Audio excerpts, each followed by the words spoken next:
नमस्कार दोस्तों, एक समय की बात है। भगवान बुद्ध अपने शिष्यों को उपदेश दे रहे थे। तब उनके किसी शिष्य ने उनसे ये 3 सवाल किए। पहला, कौन किसके भाग्य का खाता है? दूसरा, संसार का सबसे बड़ा बलवान कौन है? तीसरा, जो अपनी बात से मुकर जाता है उसका अंत में क्या अंजाम होता है? गौतम बुद्ध कहते हैं, तुम्हारे ये तीनों ही प्रश्न बहुत ही महत्वपूर्ण हैं, क्योंकि इन तीनों प्रश्नों के उत्तर हर मनुष्य को जानना जरूरी होता है। इसीलिए मैं तुमको यह कहानी सुनाता हूं। उस कहानी में तुमको तुम्हारे इन तीनों प्रश्नों के जवाब मिल जाएंगे। कृपया तुम कहानी को ध्यान लगाकर सुनना। एक जंगल में एक विशाल बरगद का पेड़ डीडीएच था। उस पेड़ डीडीएच पर एक बाज पक्षी रहता था। उस बरगद से थोड़ी ही दूर पर एक बिल था। उस बिल में एक सर्प रहता था। फिर एक दिन जैसे ही सर्प दिल से बाहर निकालने लगा तो उस सर्प को वह बाज पक्षी देख रहा था। जब वह सर्प बिल से बाहर निकालने लगा तो उसी समय बाज सर्प पर झपटा, परंतु सर्प अपने बिल से अधिक बाहर नहीं निकाला था, इसलिए वह वापस बिल में चला गया। फिर थोड़ी देर बाद सर्प ने अपना मुंह बिल से बाहर निकाला और देखने लगा कि बाज पक्षी यहीं पर है या कहीं पर चला गया। फिर वो बाज पक्षी दोबारा उस सर्प पर झपटा, परंतु वह फिर से वापस अपने बिल के अंदर छुप गया। जैसे ही सर्प अपने बिल से बाहर निकालने का प्रयास करता तो बाज उस पर हमला करता और उसे उठाकर ले जाने की कोशिश करता। बाज मन में सोच रहा था कि जब भी तू बाहर निकलेगा तो मैं तुझे अपना भोजन बना लूंगा, और सर्प उस बाज के डर से बिल में छुपा रहता है। जब सर्प को उस बिल में रहते हुए काफी समय हो जाता है तो सर्प मन में विचार करने लगता है कि यदि राजा विक्रम कहीं से आ जाए तो वह दूसरों के कष्टों का हरण करते हैं, और राजा विक्रम ही ऐसे हैं जो मुझे इस बात से बचा सकते हैं। तो राजा विक्रम को याद करता हुआ सर्प उस बिल में छुपा रहता है, और जो भी उस मार्ग से निकाल कर जाता तो उसे सर्प कहता कि भाई, कोई मेरी बात राजा विक्रम तक पहुंचा दो, या मुझे राजा विक्रम से मिला दो तो मैं उसका जीवन भर एहसानमंद रहूंगा।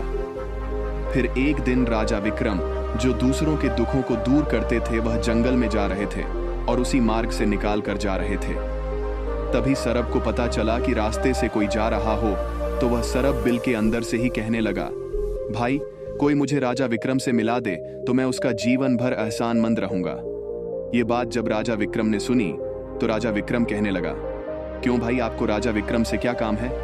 तो सर्प कहने लगा, देखो भाई, राजा विक्रम दूसरों के दुखों का हरण करते हैं और मैं बहुत दिनों से इसी बिल में पड़ा हुआ हूं। मैं बहुत दुखी हूं। यदि मैं इस बिल से बाहर निकालता हूं तो इस वृक्ष पर एक बाज पक्षी का निवास है। वह बाज मुझ पर उसी समय हमला करता है, इसलिए मैं इस बिल से बाहर नहीं निकलता हूं और न ही मुझे कुछ खाने को मिलता है। मैं ऐसे ही इस बिल में पड़ा हुआ हूं, ऐसे ही अपना जीवन व्यतीत कर रहा हूं। राजा विक्रम कहने लगे कि हे सर्पराज, मैं ही राजा विक्रम हूं, बताओ तुम्हारे कष्ट का निवारण कैसे करूं? तो सिर्फ कहने लगा, हे महाराज, जैसा आपको उचित लगे ऐसा ही कीजिए, लेकिन मेरा इस बात से पीछा छोड़ दीजिए, नहीं तो यह एक दिन मुझे मार डालेगा। राजा विक्रम कहने लगे, हे सर्पराज, तुम कहो तो मैं तुम्हें इस वन में कहीं दूर छोड़ दे आज दूं। सर्प कहने लगा, महाराज, जब आप मुझे दूर छोड़ देने जाओगे तो ये बाज हमें देख लेगा और यह वहीं पर जाकर फिर से बैठ जाएगा और मौका मिलते ही ये मुझे मार डालेगा। राजन, आप मुझे कुछ समय के लिए आपके अंदर में बैठा लीजिए। आप पेट में बैठने के लिए मुझे स्थान दे दीजिए। जब इस बाज को पता नहीं चलेगा कि सर्प कहाँ गया और मैं तुम्हारे साथ इस वन से बहुत दूर चला जाऊंगा, और आगे जाने के बाद मैं तुम्हारे पेट से बाहर आ जाऊंगा। राजा विक्रम कहने लगे, ठीक है सर्पराज, आप मेरे पेट में प्रवेश कर जाएं। राजा विक्रम अपना मुंह खोल देते हैं और वह सर्प राजा विक्रम के पेट में प्रवेश कर जाता है और राजा विक्रम के पेट में जाकर के बैठ जाता है। जब राजा विक्रम वन में आगे गए और आगे काफी दूर पहुंचने के बाद उस सर्प से कहने लगे कि हे नागराज, अब आप मेरे पेट से बाहर आ जाइए। अब यह सुनसान वन है, इसमें कोई बाज आपको परेशान नहीं करेगा। यह बात सुनकर नागराज कहने लगा कि नहीं महाराज, अब मैं आपके पेट से बाहर निकालने वाला नहीं हूं। राजा विक्रम ने कहा, क्यों भाई, आपने तो मुझसे यह वादा किया था कि आप मुझे आगे सुनसान वन में छोड़ देना, मैं आपके पेट से बाहर निकल जाऊंगा। अब क्या हुआ, सुनसान वन आ गया, अब आप बाहर निकलिए। साफ कहने लगा कि देखो महाराज, जैसा रहने का आनंद आपके पेट में है वैसा उस बिल में नहीं मिलता। अब मैं तुम्हारे पेट से कभी बाहर नहीं निकाल। राजा विक्रम मन में सोचने लगे कि यह तो बड़ा ही दुष्ट सर्प है, अब मैं क्या करूं। और उसके जहर के प्रभाव से महाराज विक्रम का पूरे शरीर से कोट फूटने लगा।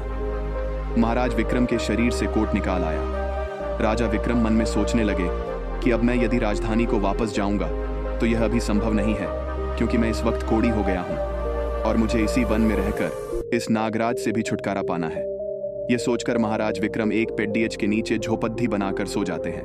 उनके शरीर से को टपकने लगा और बदबू आने लगी, जो कि सर्प का जहर था। सर्प कुंडली मारकर राज विक्रम के पेट में बैठा हुआ था।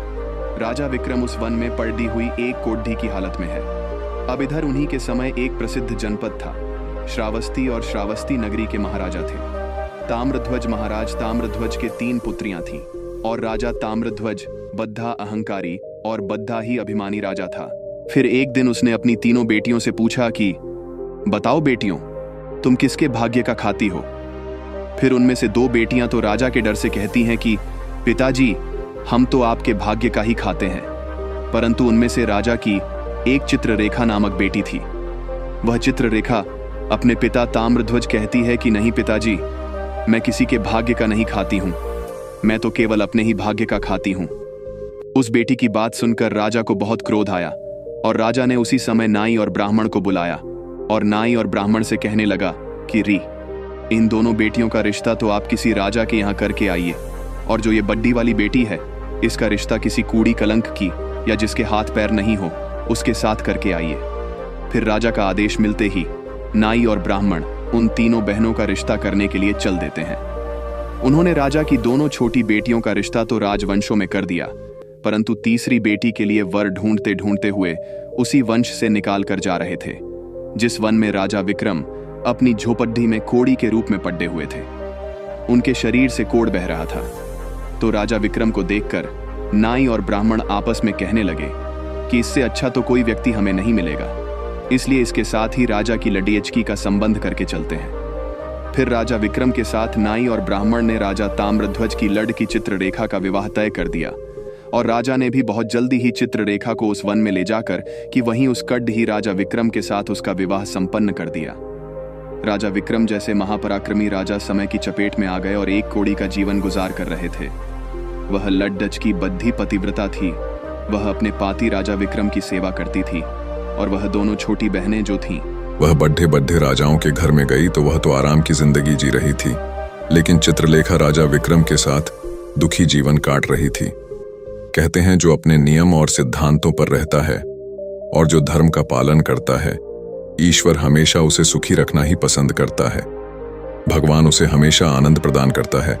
इसलिए जब उस झोपड़ी में रहते रहते चित्ररेखा को राजा विक्रम के साथ बहुत दिन बीत जाते हैं तो उस झोपड़ी के पास एक पीपल का वृक्ष था और उस वृक्ष के नीचे एक दूसरा सर्प का बिल था। तो एक दिन विक्रम सो रहे थे और रात्रि का समय था और चित्रलेखा महाराज विक्रम की सेवा कर रही थी। उसी समय उस बिल से एक सर्प बाहर निकालता है और बाहर निकालकर जो राजा विक्रम के पेट में सर्प था उस सर्प से कहने लगता है, अरे दुष्ट, अपने वचन से मुकर गया। तूने तो महाराज विक्रम से कहा था कि मैं दूर वन में जाकर तुम्हारे पीठ से बाहर निकल जाऊंगा, और तो ऐसे परोपकारी राजा के पीठ में जाकर के बैठ गया। तुम्हारे जहर के कारण राजा के पूरे शरीर से कोढ़ निकाला, या अरे तुझे शर्म नहीं आई कि तूने कितना गलत काम किया है? क्योंकि इतने समय में राजा विक्रम न जाने कितने ही जीवों का दुख दूर करते हैं। सिर्फ आगे कहता है, यदि कोई सुन रहा हो तो मैं तेरे मरने का उपाय बताता हूं। यदि कोई गंगा जल लाकर के इस राजा को पिला दे तो तेरे उसी समय शोटुकड़े हो जाएंगे और मल के रास्ते से बाहर निकल जाएगा। अब राजा के पेट के अंदर बैठा हुआ जो सर्प था वह दूसरे सर्प से कहने लगा कि तेरे जैसा भी मैंने कभी नहीं देखा। धन के खजाने पर कुंडली मारकर बैठा है। यदि यह धन मानव समुदाय के कल्याण के लिए लगाया जाता तो इससे न जाने कितने मानवों का भला होता। मैं भी तेरे मरने का उपाय बताता हूं। यदि कोई सुन रहा हो तो कोई पीपा तेल गर्म करके तेरे बिल में डाल दे तो उसी समय तो नष्ट हो जाएगा, और इस बिल वाले स्थान की खुदाई करेगा तो यहां पर अपार धन संपत्ति निकलेगी। उस बात को चित्रलेखा बड्ढे ध्यान से सुन रही थी। चित्रलेखा ने मन में विचार आया, यह राजा विक्रम है और इनके पेट में एक सर्प बैठा हुआ है, इस कारण महाराज के शरीर से कोढ़ निकाल रहा है। तो वह बेचारी चित्ररेखा एक आर्षी के आश्रम पर पहुंचती है और उन आरसी से अनुरोध करती है कि महात्मा, मुझे 1 गिलास गंगा जल की आवश्यकता है। आरसी ने कहा, बे तुम कौन हो और गंगा जल का क्या करेगी? तो वह चित्ररेखा कहने लगी, मुनिवर मैं राजा, तुम ध्वज की बेटी चित्ररेखा हूं और मेरे पति के लिए मुझे दवा के रूप में गंगा जल चाहिए। उस आरसी ने उसे 1 गिलास गंगा जल दे दिया। अब चित्ररेखा गंगा जल लेकर जल्दी ही महाराज विक्रम के पास पहुंच गई और पहुंचकर महाराज विक्रम से कहने लगे कि महाराज, यह दवाई है, आपके कोर को सही करने के लिए आप इसे ग्रहण कीजिए। राजा विक्रम उस गंगा जल को पी गए और जैसे ही राजा विक्रम ने उस गंगा जल का पान किया तो उस सर्प के उसी समय 100 टुकड़े हो गए। जो पेट में था वह सर्प नष्ट हो गया। वह धीरे धीरे राजा के शरीर से मल के रास्ते से बाहर निकल आया। अब तो राजा का कोट धीरे धीरे सही होने लगा और कुछ ही दिनों में राजा का कोट बिल्कुल सही हो गया। राजा का पूरा उपचार हो गया। राजा पहले की तरह स्वस्थ हो गए। अब राजा विक्रम से चित्ररेखा कहने लगी, हे महाराज, मैं एक स्त्री हूं, इस शहर में नहीं जा सकती हूं। आप शहर में जाइए और 1 पीपा तेल का लेकर आ जाएं। राजा विक्रम कहने लगे कि चित्ररेखा, उस तेल का तुम क्या करोगी? चित्ररेखा ने कहा, महाराज, आप पहले तेल का पीपा लेकर आइए, फिर मैं आपको बताऊंगी।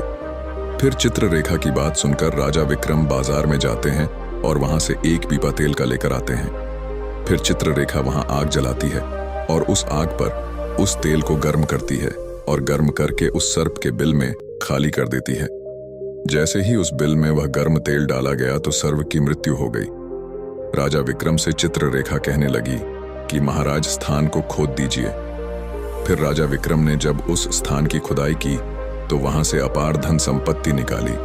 चित्ररेखा कहने लगी, महाराज देखिए, मैं जानती हूं कि आप जय नरेश राजा विक्रम हैं, परंतु मेरे पिता ने मेरा अपमान किया है और मुझे 1 कोड़ाई को दिया था, परंतु मैं मेरे भाग्य का खाती हूं। इसलिए इसी स्थान पर मेरे पिता का जो महल है उससे अच्छा महल बनना चाहिए। राजा विक्रम कहने लगी, चित्ररेखा, तुम कैसी बातें कर रही हो? हम नरेश हैं, भला यहां पर महल क्यों बनाएंगे? आप उज्जैन नगरी को चलिए। परंतु राजा विक्रम के कहने पर भी चित्ररेखा नहीं मानी। फिर राजा विक्रम ने उस वन में एक शानदार महल का निर्माण करवाया। इस संसार में सबसे बलवान समय होता है और कोई बलवान नहीं होता है। जिसका समय अच्छा होता है वह आगे बढ़ता रहता है और जिसका समय खराब हो जाता है, जिसका समय विपरीत होता है, वह पतन की ओर अग्रसर हो जाता है। राजा ताम्रध्वज पर एक दूसरा राजा आक्रमण कर देता है और उस आक्रमण में ताम्रध्वज पराजित हो जाता है और राज अपने परिवार सहित प्राण बचाने के लिए उसी वन में पहुंच जाता है। जब वन में राजा भूखा प्यासा भटक रहा था, फटे हुए वस्त्र और भूख से पीड़ित और प्यास से राजा का गला सूखा जा रहा था, तो राजा घूमते घूमते उस चित्ररेखा और राजा विक्रम के महल के नजदीक से गुजरता है। तो चित्ररेखा अपने पिताजी को पहचान जाती है। चित्ररेखा ने अपने एक सेवक को भेजा और सेवक भेजकर महाराज ताम्रध्वज, जो कि एक फटी हुई हाल में थे, उनके पास वस्त्र नहीं थे, उन्हें बुलवाया। ताम्रध्वज ने सोचा कि यह न जाने कौन है और हमें क्यों बुला रही है। जब राजा ताम्रध्वज उस लड़की के पास पहुंचे तो लड़की को पहचान लिया। चित्ररेखा ताम्रध्वज से कहने लगी कि पिताजी, मैं वही चित्ररेखा हूं और मैं आपसे यह कहती थी कि मैं मेरे भाग्य का खाती हूं। देखिए, मैं मेरे ही भाग्य का खाती हूं, आपके भाग्य का नहीं खाती हूं। आपने ने मुझे कुद्दी को दिया था, परंतु मेरे भाग्य में तो एक सम्राट लिखा था। देखिए पिताजी, मैं उज्जैन नरेश राजा विक्रम की पत्नी हूं। राजा ताम्रध्वज मन में विचार करता है और अपनी उस लड्ढिशकी से अपने अपराध के लिए क्षमा मांगता है। इस संसार में सबसे बद्धा बलवान समय है और हर कोई व्यक्ति किसी दूसरे के भाग्य का नहीं खाता है। हर कोई यह सोचता है कि यह मेरे भाग्य का खा रहा है, नहीं, कोई किसी के भाग का नहीं खाता है। जो कोई खाता है वह अपने भाग्य का ही खाता है। हर दाने दाने पर खाने वाले का नाम होता है। आप ये न सोचे कि हम किसी को खिला रहे हैं। आप किसी को खिलाने वाले कौन होते हैं? इस संसार को खिलाने वाला तो एक ही है और वह है भगवान शिव शंकर। जो अपनी बात से मुकर जाता है उसका अंत वही होता है जो राजा विक्रम के पेट में बैठे हुए उस सर्प का हुआ था। अंततः वह विनाश को प्राप्त होता है। हमेशा सत्य की ही जीत होती है और अधर्मी, अत्याचारी और पापियों का अंत होता है। इस तरीके से राजा विक्रम और उसकी पत्नी चित्ररेखा ने राजा ताम्रध्वज का बड़ा स्वागत किया। वह राजा विक्रम महाराज ताम्रध्वज को अपने साथ उज्जैन ले आए और बाद में राजा विक्रम ने अपनी सेना राजा तमरध्वज के साथ भेजी और जिस राजा ने तमरध्वज को पराजित किया था उससे अपना राज्य वापस पा लिया। जिसकी किस्मत अच्छी होती है, जिसके कर्म अच्छे होते हैं, उसे ईश्वर कहीं ना कहीं से देता है। हम और तुम तो अपने परिवार का पालन करने में भी हिचक जाते हैं, लेकिन इस संसार का पालन करने वाले को देखिए, वह पूरे संसार का हर जीव जंतुओं का ध्यान रखता है। वीडियो अगर पसंद आया हो तो वीडियो को लाइक जरूर करें और डीप इंस्पायर्ड चैनल को सब्सक्राइब जरूर करें।